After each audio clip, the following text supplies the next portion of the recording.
Homie, I was gonna slide out there around noon, homie. Who was you, homie? Hey, you got a step, cuz. Only facts around here, cuz.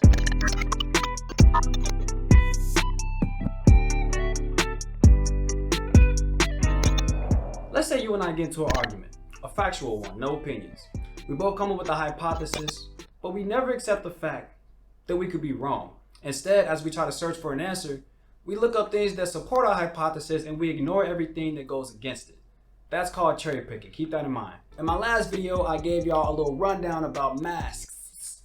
But now, we're gonna come together and we're gonna take a nice objective look at all the research I can get my hands on. Starting with this is a randomized controlled trial, the golden standard of scientific research. This study took 14 different hospitals, 1,607 healthcare workers, and put them into 3 groups. One that wore a cloth mask, one that wore a medical mask, and a control group that had no instruction. They went about and did their regular jobs, and after following up for 4 weeks on a daily basis, here are the results of that study. The rates of infection were highest in the cloth mask group, followed by the control group, and lowest in the medical mask group. They then found that lab tests showed 97% penetration of particles in cloth masks and 44% penetration in medical masks. All in all, this study just shows that cloth masks are doing everything but their job. To this date, that happens to be the only randomized controlled trial that compares the efficacy of cloth masks to medical masks. So it was met with a lot of pressure and a lot of remarks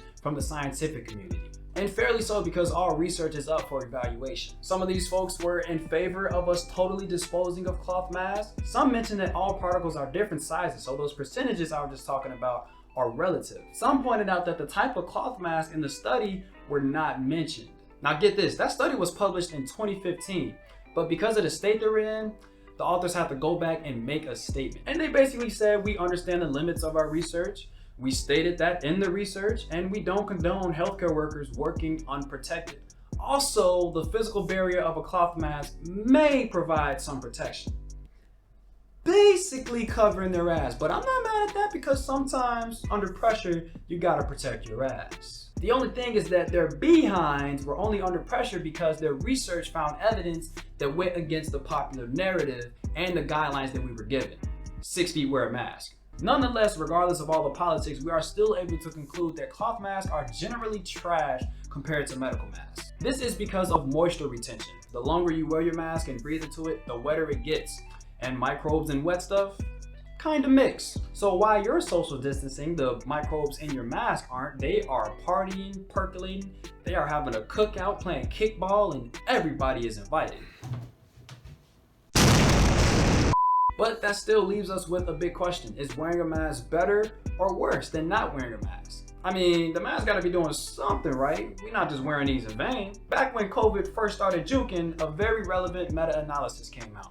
What the heck is a meta-analysis? A meta-analysis is when a bunch of scientists or even a couple scientists get together and they compile a bunch of past research. This meta-analysis included 19 randomized controlled trials. Again, the gold standard of scientific research. They judged the efficacy of face masks against coronavirus as well as other viruses. The results state masks appear to be effective in community-based trials, and then it goes on to say medical masks were not effective and cloth masks even less effective, and they concluded community masks used by well people could be beneficial. When I say I sat there for 30 minutes to an hour completely confused because I couldn't figure out why they said they appear to be effective in community use and then go on to say they're not effective. They just covering their ass. Exactly. But let's take a look at the studies the CDC has compiled for their reasoning behind their recommendations. The first one, they took 5 different masks, put them each on a mannequin, and simulated human breath with some kind of jet tube thingamabob. Off the rip, we know this is not a randomized controlled trial, but let's read on. They found that their 5 different medical masks can reduce the amount of infectious agents into the air generated by normal breathing. They didn't examine coughs though. Personally, I would have liked to see this done on real humans. The next one is similar to the first one, except it focuses on cloth masks. So no humans, no real world application, but they did make a dope looking doohickey. Slap a mask right here, blow some air through here, and measure the particle concentration before and after the mask. In the end, they concluded that cotton, silk, and chiffon, sound like somebody's cousin, provided a no less than 50% filtration rate for particles of a pretty decent range. The third one is basically the same as the first two, except it's just not as pretty. They put some air in a bag, pumped that sucker 100 times to mock human breathing, and found an over 95% blockage rate in all the coverings they tried. And they acknowledged their limitations. Moving on. Hold on a second. Here's one with actual humans. Only 9. Okay, that's not a lot. Okay, they used surgical masks and compared them to respirators. Okay. And they coughed 5 times into a petri dish. Look, we don't wear masks to cough into a petri dish 5 times and then take it off. We're wearing masks all day to do all kinds of stuff. Again, no real world application.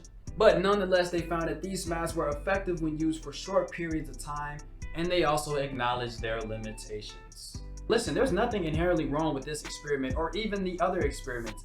They ask a question and they answer that question. The only problem is that the CDC has chosen not to use those randomized controlled trials that I was talking about earlier because they found evidence that goes against their recommended guidelines. That's cherry picking, and we end up not getting the full picture. I don't know about this guy. He's questioning the CDC. I'm just going to keep getting my information from them and the WHO. Look, I have no problem with that. Just know that you and I are a lot alike. We both possess the ability to go out, learn, and find the full truth for ourselves. Anyways, the rest of the studies the CDC used are similar to the previous, 2 of which involve people breathing and coughing into a machine or cough box. Like I said, there's nothing wrong with these studies. Ultimately, it's up to us to say, this is good enough research, I'm gonna keep wearing my mask, or this is not good enough research, I don't wanna keep wearing my mask. And we have to allow others their own prerogative to choose either or. Quick story and I'm gonna let y'all go. Sean Stevenson, a well-respected expert and scientist that put together a whole documentary that went into the history of masks, their effectiveness, the benefits, and the cons. I'm gonna put that in the description. The research in it was phenomenal, but it went against the popular narrative. It was censored on Instagram and taken down on YouTube within the first 30 minutes of it being up. That is the actual climate that we live in. If you go against the popular narrative, you risk getting your head chopped off. And you either face that fact or you ignore it. I'm gonna get up out y'all way. Hope y'all have a good day.